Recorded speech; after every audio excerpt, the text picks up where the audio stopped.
Sospeché que mi esposa estaba planeando divorciarse de mí, así que puse todos mis bienes a nombre de mi madre. Y 2 semanas después, presentó la demanda, pero luego dio marcha atrás cuando su plan fracasó. Hola a todos. Antes de comenzar el vídeo de hoy, necesitamos de su ayuda. Si les gustan estas historias, pueden suscribirse. Esa es una de las mejores formas en que puede ayudarnos. Es rápido, gratuito y nos permite seguir trayéndoles contenido excelente. Tu apoyo lo es todo. Hagamos que este canal siga creciendo juntos. Muchas gracias. Ahora, comencemos el vídeo. Hola gente, he estado caminando por los postes aquí por un rato, creyendo que nunca tendría mi propia historia para contar. Sin embargo, la vida tiene un modo de chocarte, y he estado logrando esto por meses. Tengo que dejarlo. Déjame ser claro, nunca he sido el tipo de persona que saque conclusiones o asuma lo peor. Mi esposa, llamémosle M, y yo hemos estado juntos por 6 años y casados por 4. Las cosas fueron sólidas todo ese tiempo, o así lo pensaba. Experimenté los típicos altibajos, pero nada que me hiciera pensar, oh, hay un problema aquí. En realidad, a lo largo de la mayoría de nuestra relación, éramos esos par de colegas completamente comprometidos. No llevábamos de bromas estúpidas entre nosotros, discutíamos por horas sobre cuál película ver y teníamos una cadencia que acababa de funcionar. Organizaba noches de cumpleaños elaborados y yo la trataba bien, con cosas como su desayuno favorito después de un largo día. Sentía que no había esfuerzo en hacer eso, era como si hubiéramos descubierto todo el tema del amor. Es por eso que lo que ocurrió después me cayó como un montón de piedras. El cambio fue alrededor de 6 meses atrás. Las cosas comenzaron a alterarse. Al principio eran detalles menores, cosas que probablemente te perderías si no estuvieras prestando atención. Comenzó a llevar su teléfono a todas partes, incluso cuando solo iba a la cocina o doblaba ropa. Antes de esto, su teléfono permanecía en la mesa de café durante horas y no le importaba quién lo levantaba. Un día hice este chiste. ¿Ahora diriges una red de espías secreta? Se rió entre dientes y añadió. No, el trabajo me ha estado enviando muchos correos. Vale. Pero unos días después, creó una contraseña. Me sorprendió porque nunca la había usado. Cuando le pregunté por qué, respondió algo vago sobre seguridad y hackers. No insistí porque no quería parecer paranoico, pero simplemente me pareció raro. Y no quedó ahí. Empezó a atender llamadas fuera de la habitación, algo que nunca había hecho. Tampoco era sutil. Su teléfono sonaba y decía, «Oh, déjame contestar esto rápido», antes de desaparecer en el dormitorio o en el porche. Si le preguntaba quién era, simplemente decía, «Solo una amiga del trabajo». Entonces noté una nueva costumbre. Mantener el teléfono boca abajo sobre la mesa. No tenía ni idea de que existía esa costumbre, sino hasta que me acerqué a darle algo y ella apartó el teléfono rápidamente. Fue uno de esos momentos en que parpadeas y te lo pierdes, pero se me quedó grabado. La distancia crecía. Sin embargo, no todo era por el teléfono. Empezó a sentirse distante. Las conversaciones que antes fluían con naturalidad ahora parecían una tortura. Si mencionaba planes para el futuro, como a dónde iríamos para nuestro aniversario, o si deberíamos empezar a ahorrar para un coche nuevo, ella simplemente asentía y decía que sí, ya veremos, antes de cambiar de tema. Todo cobró sentido un miércoles cualquiera. Me contó que había quedado con una amiga para tomar un café después del trabajo. No me pareció raro, lo hace de vez en cuando. Casualmente estaba haciendo recados por la misma zona, así que pensé, ¿por qué no darle una sorpresa? Sería bonito. Sin embargo, cuando llegué, no estaba con su amiga. Estaba fuera de la cafetería, yendo y viniendo con el teléfono pegado a la oreja. Me quedé en el coche porque algo en su forma de hablar parecía serio. No pretendía escuchar a escondidas, pero oí frases como, ya casi está listo, y pronto empezar de cero. Se me encogió el estómago. No entendía lo que decía, pero no parecía un conflicto laboral ni entre amigos. Parecía algo más serio, como algo que había planeado. Cuando volvió a casa, le pregunté cómo había ido su cita para tomar un café, intentando mantener un tono informal. Me contó todo sobre su amiga quejándose de su novio. Fue un comentario tan inesperado que me quedé mirándola un segundo. ¿Qué quieres decir?, pregunté. Se encogió de hombros. Creo que deberíamos tenerlo todo en un mismo sitio. Ya sabes, toda la información de nuestras cuentas bancarias, contraseñas, documentos, ese tipo de cosas por si acaso. No sabía qué decir. Era algo que nunca habíamos hablado, y el momento me pareció extraño, dado todo lo demás que había notado. ¿Qué tipo de emergencias?, pregunté, intentando mantener un tono informal. Se encogió de hombros de nuevo. Es buena idea, ¿verdad? ¿Y si le pasa algo a alguno de nosotros? ¿O si tenemos que tomar una decisión financiera importante rápidamente? Su argumento tenía sentido en la superficie, pero algo en la forma en que lo expresó me puso nervioso. Era demasiado ensayado y pulido, como si hubiera estado esperando el momento oportuno para sacarlo a colación. Asentí y murmuré algo como, sí, supongo que es una buena idea. Pero por dentro, me sonaban las alarmas. ¿Por qué ahora? ¿Por qué de repente nos preocupamos por organizar nuestras finanzas si siempre las hemos mantenido separadas y desorganizadas? Esa noche, mi mente no dejaba de revivir sus palabras, intentando descifrar su significado. ¿Era solo un comportamiento adulto típico y le estaba dando demasiadas vueltas? Pero entonces, recordé las llamadas, la conversación que escuché en el café, y lo distante que había estado últimamente. Todo empezó a acumularse y no me gustaba la imagen que proyectaba. Hasta entonces, no había hecho nada al respecto. Unos días después, volvió a mencionarlo. Estábamos en la cocina. Yo estaba preparando un sándwich y ella estaba mirando su teléfono cuando comentó: ¿Has pensado más en organizar las cosas del banco? ¿Sabes dónde están todos los datos de la cuenta? Bajé el cuchillo y me volví hacia ella. Bien, ¿qué está pasando?, pregunté, intentando mantener mi tono ligero pero firme. Has estado hablando mucho de las finanzas últimamente. ¿Hay algo de lo que necesitemos hablar? Finalmente levantó la vista de su teléfono, asombrada de que la hubiera presionado. No, no pasa nada. Ella respondió apresuradamente, haciéndome reír. Simplemente creo que es importante, eso es todo. Ya sabes, para emergencias. ¿Emergencias? ¿Cómo qué? Ella gritó, su expresión indescifrable. No lo sé. Solo cosas de la vida. No es un gran problema. Te lo prometo, solo creo que es algo que deberíamos superar. Su respuesta parecía ambigua, muy vaga. No hablé y la dejé ir, pero la manera en que evitó dar una respuesta directa se me hizo aún más sospechosa. No parecía ser una sugerencia casual más. Sentía que ella estaba concediendo algo, pero no tenía ni idea de lo que era. Así que el día siguiente, mientras ella estaba en el trabajo, decidí revisar nuestras finanzas. Abrí nuestra cuenta conjunta en línea y descubrí algo inesperado. Durante el último mes, se habían producido algunos movimientos pequeños. Nada importante, sino pequeñas cantidades que no parecían tener un propósito claro. No estaban destinadas a facturas, comida ni nada parecido. No quería sacar conclusiones precipitadas, pero parecía que había estado sacando dinero de la cuenta por alguna razón que no lograba entender. Consideré hablar con ella, pero algo me decía que esperara. Si me equivocaba, quedaría en ridículo. Y si tenía razón, tenía que tener cuidado. La duda. Me estaba carcomiendo, así que contacté con alguien de confianza, un viejo amigo de la universidad que también es abogado. Le conté lo que había descubierto intentando no parecer un teórico de la conspiración. Mira, comentó después de que le expliqué todo. No digo que esté pasando algo realmente, pero no estás loco por querer estar preparado. Si te preocupa proteger tus bienes, ahora es el momento de hacerlo. Más vale prevenir que lamentar. Me explicó lo que podía hacer.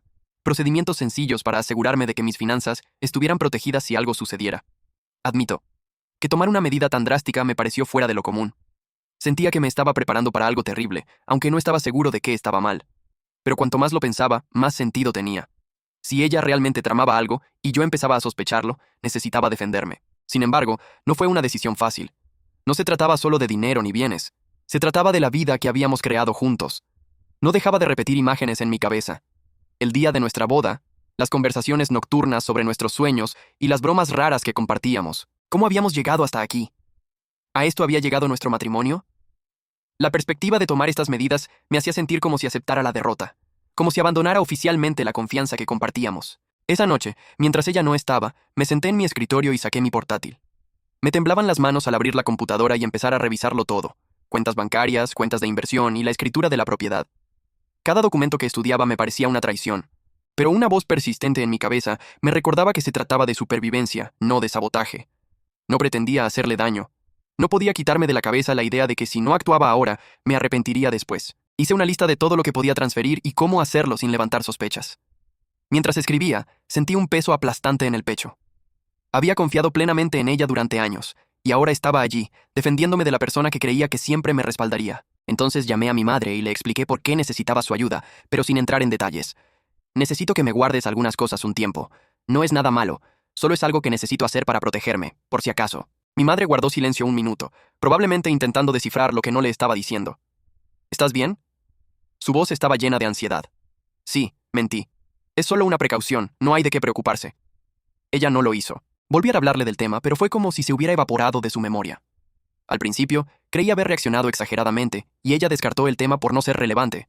Pero cuanto más lo pensaba, más me daba cuenta de que lo estaba evitando, casi como si tuviera miedo de volver a sacarlo a colación después de presionarla. La noté mirándome fijamente varias veces, como si evaluara mi estado de ánimo o considerara si decir algo. Cada vez que me daba cuenta, volvía rápidamente su atención a lo que estuviera haciendo: su teléfono, la televisión, un libro. Era un silencio leve, pero estaba presente. Parecía que estaba esperando a que lo sacara a colación, como si no quisiera volver a insistir. El silencio solo me hacía sentir más ansioso. No era propio de ella dejar caer algo que consideraba esencial, y la forma en que lo evitaba de repente parecía deliberada. Si estaba tanteando el terreno, no iba a entrar. Si estaba esperando algo, no iba a darle el visto bueno. Cualquiera que fuera su siguiente paso, sabía que tenía que ir un paso por delante. Algo se avecinaba, pero no sabía cuándo ni cómo. Solo podía prepararme.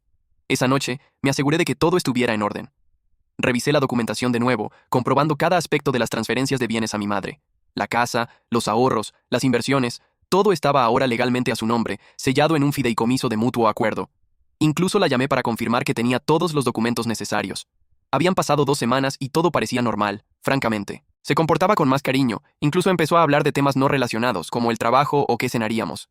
Me desconcertó porque llevaba meses distante, evitando cualquier conversación que no fuera superficial. Una parte de mí empezó a preguntarse si había estado exagerando todo el tiempo. Tal vez esa extraña conducta era solo estrés o algo que no comprendía.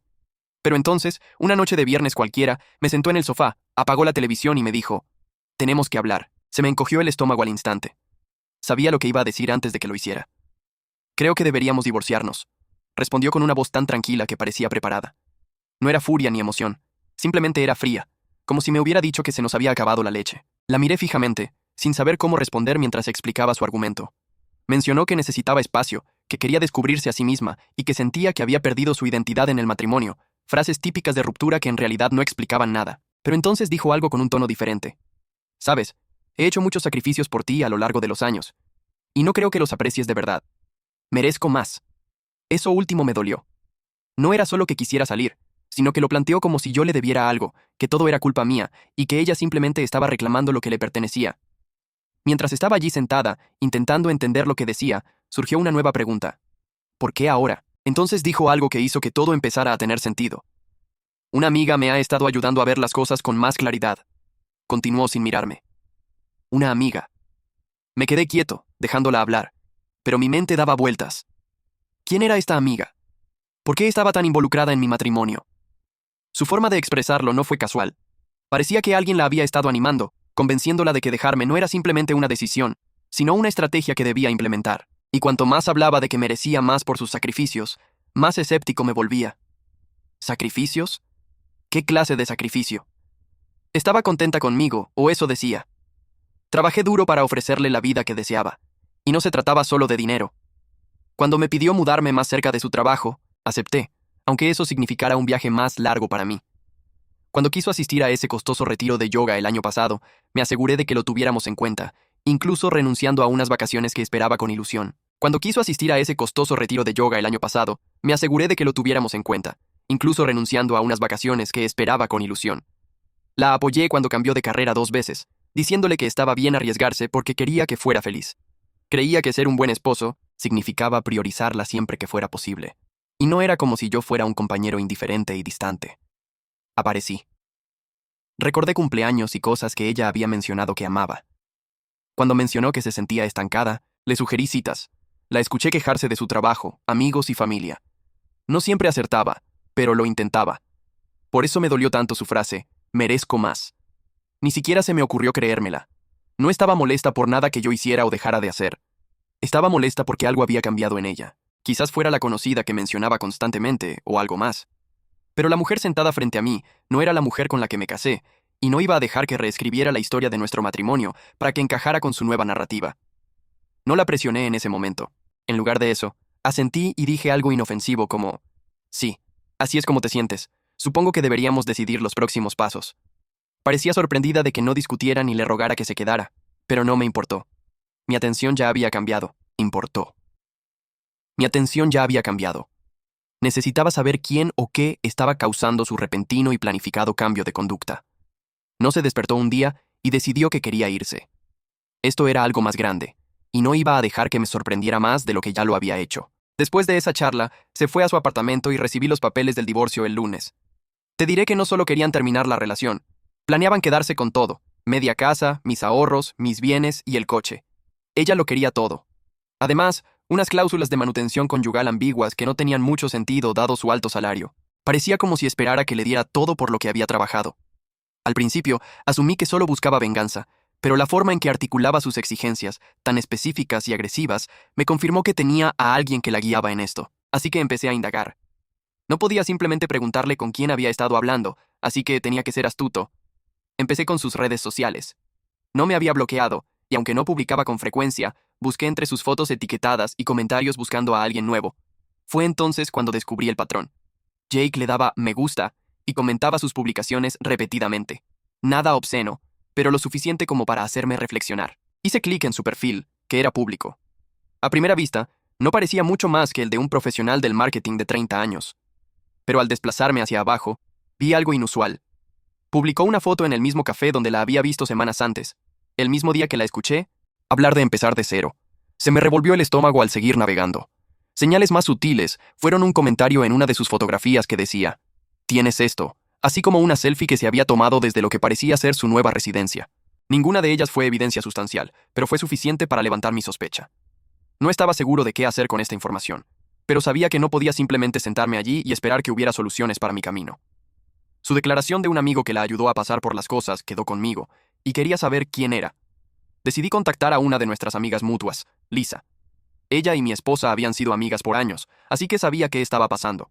Me mantuve la conversación en la luz al principio, preguntando si hubiera hablado recientemente con mi esposa o si algo parecía extraño. Lisa reaccionó rápidamente, diciendo que no tenía idea de la amiga o de alguna sugerencia. Le pregunté un poco más de preguntas probadoras, pero ella cortó la conversación defensivamente, aclamando que no podía ayudarme. La situación entera se sintió apurada, como si estaba tratando de evitar ser involucrada. Me dijo que tenía que asegurarse de que lo que dijo no volviera a ella. Me aseguré que no lo haría, y después de una larga pausa, reveló lo que sabía. Aparentemente, mi esposa había estado pasando mucho tiempo con alguien llamado Jake, a quien había conocido en el trabajo. Emily aclamó que no sabía mucho más, pero de lo que había escuchado, Jake estaba muy activo en el consejo de divorcio que mi esposa estaba recibiendo. Escuchando ese nombre me sentí como si una pieza de rompecabezas encajara en el lugar. Fue evidente que esto era más que solo su necesidad de espacio o de encontrarse a sí misma. Alguien más estaba en la imagen, dirigiendo sus decisiones, y yo estaba ansioso por descubrir por qué. Escogí enfrentarlo a mi manera. Ese sábado me dirigí a su edificio de apartamento y me estacioné a un bloque de distancia, tratando de confirmar lo que ya sospechaba. Algunas horas después, ella y Jake salieron del edificio. No se agarraban de las manos ni nada, pero la manera en que caminaban juntos, cerca, mirándose a hablar, fue plena. Se subieron a su auto y se marcharon dejándome allí sentado, mirando el lugar donde habían estado. No lo seguí. No lo necesitaba. En ese momento, era evidente que ella no había dejado de amarme simplemente. Se había estado preparando para ir con otra persona, y ahora todo tenía sentido. El inesperado reclamo del dinero, las contundentes exigencias y los papeles del divorcio. Ella no me estaba abandonando simplemente, me estaba dejando sin nada y estuvo acompañada de alguien en todo momento. Esa noche fui a casa. Mi cabeza se aceleró con todo lo que había aprendido. La traición ardió. Pero lo que más dolió fue cómo no le discutiera ni le rogara que se quedara. Parecía sorprendida, pero no me importó. Mi atención ya había cambiado. Necesitaba saber quién o qué estaba causando su repentino y planificado cambio de conducta. No se despertó un día y decidió que quería irse. Esto era algo más grande, y no iba a dejar que me sorprendiera más de lo que ya lo había hecho. Al principio, asumí que solo buscaba venganza, pero la forma en que articulaba sus exigencias, tan específicas y agresivas, me confirmó que tenía a alguien que la guiaba en esto. Así que empecé a indagar. No podía simplemente preguntarle con quién había estado hablando, así que tenía que ser astuto. Empecé con sus redes sociales. No me había bloqueado, y aunque no publicaba con frecuencia, busqué entre sus fotos etiquetadas y comentarios buscando a alguien nuevo. La traición ardió, pero lo que más dolió fue cómo todo era premeditado. Ella estaba usando el divorcio como un trampolín hacia la vida que estuviera creando con Jake, pero no tenía ni idea de lo que yo tenía planeado para ella. La primera sesión de mediación se sintió tensa desde el momento en que entramos. Su abogado llegó con una carpeta tan gruesa que parecía que estaban presentando una demanda contra una empresa de Fortune 500. Así ella empezó a enumerar sus demandas como si fueran totalmente razonables. La mitad de la casa, el dinero, mis bienes, el coche e incluso algunas tonterías sobre la manutención conyugal. Permanecí en silencio, fingiendo escuchar, pero esperando a que mi abogado hiciera su jugada. Cuando finalmente fue nuestro turno, me entregó un fajo de papeles por encima de la mesa y dijo: «Antes de continuar, creo que es importante que todos los revisen». Su abogado tomó los papeles y los hojeó. Su postura segura cambió rápidamente a medida que pasaba las páginas, frunciendo el ceño aún más con cada una. «¿Qué es esto?», preguntó, mirando a mi abogado.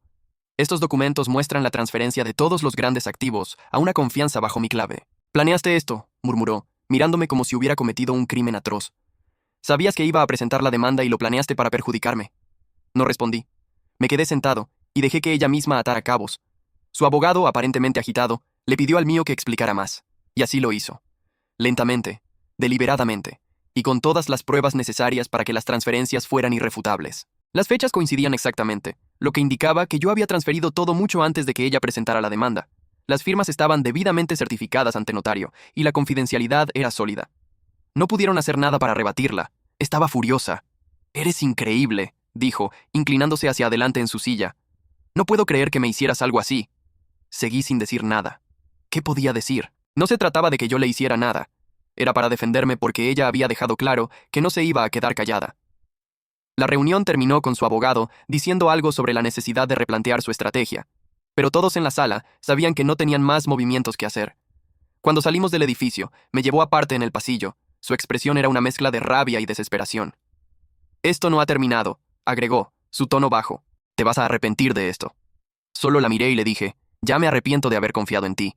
Ese es el único arrepentimiento que tengo». Las cosas escalaron más rápido de lo que había previsto después de la sesión de mediación. Entró en modo crisis total casi al instante. Empezó con las llamadas interminables. Al principio parecía tranquila, incluso arrepentida, dejando mensajes de voz que comenzaban, «Creo que solo necesitamos hablar. Yo sé que esto se puso feo, pero podemos arreglarlo». Cuando no respondí, el tono cambió. Para el segundo día, sus mensajes alternaban entre sollozos y gritos. Un mensaje de voz sería ella lamentando por haber cometido un error y no querer perder lo que habíamos creado juntos. Entonces se lanzaba a una diatriba furiosa acusándome de tacaño y cruel, culpándome de todo lo malo de su vida. Lo ignoraba todo. Mi abogado me dijo que no me involucrara, y sinceramente no quería hacerlo. Yo ya no le seguía el juego, pero ella no. Cuando las llamadas y los mensajes no funcionaban, empezó a contar historias. Amigos en común me informaron que había estado diciendo a la gente que el divorcio era un engaño y que todo formaba parte de una farsa mayor. ¿Una broma? O sea, ¿quién se lo creería? Los fallos de su historia se hicieron evidentes enseguida. Sus amigos empezaron a hacer preguntas como, si era una broma, ¿por qué había presentado los documentos legales? O, ¿por qué había contratado a un abogado y hecho exigencias tan específicas si no era algo serio? Cuando otros no aceptaron al instante la justificación del engaño, ella insistió. Dijo que no era una broma, sino una prueba de la solidez de nuestra relación. Empezó a hacerse la víctima, alegando que mi reacción la había herido y traicionado, que había ido demasiado lejos y había roto la confianza de nuestro matrimonio. Al principio, algunos parecían creer sus historias. Recibía correos electrónicos extraños o comentarios de conocidos como, «Vaya, no me había dado cuenta de que la situación era tan difícil para ella». Incluso su hermano arremetía contra ella diciendo, «Deberías haberlo hablado en lugar de ser tan drástica». Era molesto, pero sabía que la verdad acabaría saliendo a la luz. Y así fue, gracias a un amigo en común. Llamémoslo Matt. Matt y yo no éramos muy cercanos, pero siempre habíamos sido amables. Unas semanas después de la mediación, me envió un mensaje inesperado, diciendo que tenía algo que necesitaba ver. Cuando nos vimos, sacó su teléfono y me mostró una serie de mensajes de texto entre ella y Jake. Al principio me quedé confundido. «¿Cómo conseguiste esto?», pregunté, hojeando los mensajes. Matt me reveló que él y Jake tenían un amigo en común, que había escuchado sus conversaciones. Aparentemente, este conocido común se había preocupado por cómo iban las cosas, especialmente cuando Jake comenzó a regodearse de cómo la estaba ayudando a asegurar su futuro. No pasó mucho tiempo para que ese amigo común descubriera lo que realmente significaba asegurar su futuro, tratando de desangrarme. Sintiéndose fatal por permanecer en silencio, el amigo tomó capturas de pantalla de los mensajes de texto y se las envió a Matt, creyendo que tenía una mejor relación conmigo y que me pudiera avisar. «Este chico ha estado jugando de ambos lados», respondió Matt, rebotando su cabeza. «Ha estado hipando a ella para llevarte por todo, mientras la hace creer que estará ahí para ella después». Matt me dio los textos y dijo, «Pensé que debías saber. Solo estaba hablando con Jake sobre el divorcio. Estaba planeando sus pasos futuros con él, y él estaba guiándola a través de ellos». Un mensaje que dejó leí, una vez que se terminaron los asuntos. «Tendremos todo lo que necesitamos. Solo necesito que acepte los términos». Jake respondió, «No te eches atrás. Hazlo sentir culpable si es necesario. Te debe. Empezaremos de cero cuando tengas el dinero». Me senté allí mirando el teléfono de Matt e intentando entender lo que leía. No era un malentendido ni una respuesta emocional a un matrimonio fallido. Era una manipulación fría y deliberada. Le di las gracias a Matt y se fue, pero mis pensamientos corrían. Su fijación con nuestras finanzas y sus excesivas demandas a lo largo del divorcio. Todo fue parte de un plan. El texto se difundió pronto entre nuestros amigos mutuos. Matt los compartió con algunos amigos y se expandieron rápidamente. Su historia de repente dejó de ser creíble. Las personas que antes la habían mostrado indiferentes o incluso la habían apoyado comenzaron a distanciarse, y el cambio fue casi inmediato. Las personas que antes la habían defendido o permanecido neutrales, de repente la reconocieron por quien realmente era. Incluso sus aliados más cercanos comenzaron a distanciarse. Para cuando se finalizó el divorcio, solo tenía sus pertenencias personales. Su abogado desestimó discretamente su demanda, tras reconocer que no había base legal para defenderse. Todas esas audaces peticiones se habían derrumbado bajo el peso de los documentos que había presentado, y la confianza que había establecido con mi madre era inquebrantable. Jake pareció desvanecerse en cuanto las cosas empezaron a complicarse. No me sorprendería que la usara tanto como ella a mí. Por lo que pude ver, él había estado alimentando sus fantasías de independencia y un nuevo comienzo, pero en cuanto se hizo evidente que no se iba a ir con nada, él se fue. Sin Jake de su lado, su confianza se desplomó. Las llamadas y los mensajes continuaron, pero cada vez eran más desesperados. Ya no me acusaba, me suplicaba. ¿Podemos hablar, por favor? ¿Haré lo que sea para arreglarlo? Decía un mensaje de voz. Una opinión diferente. No tienes que perdonarme, pero ¿no podemos resolver esto y seguir adelante? Lo dejaré todo si hablas conmigo. No respondí. No podía. Era demasiado tarde para revertir el daño. Incluso su familia empezó a distanciarse. Su hermano me contactó en una ocasión, disculpándose por algunas cosas que había dicho antes. No sabía qué te estaba haciendo, dijo. Lamento haberle creído. En cuanto a mí, recibí la casa, mis ahorros y algo que no había experimentado en mucho tiempo. Tranquilidad. Mi madre, como siempre, fue mi ayuda emocional en todo esto. Y gracias a ella no perdí nada. Gracias por ver.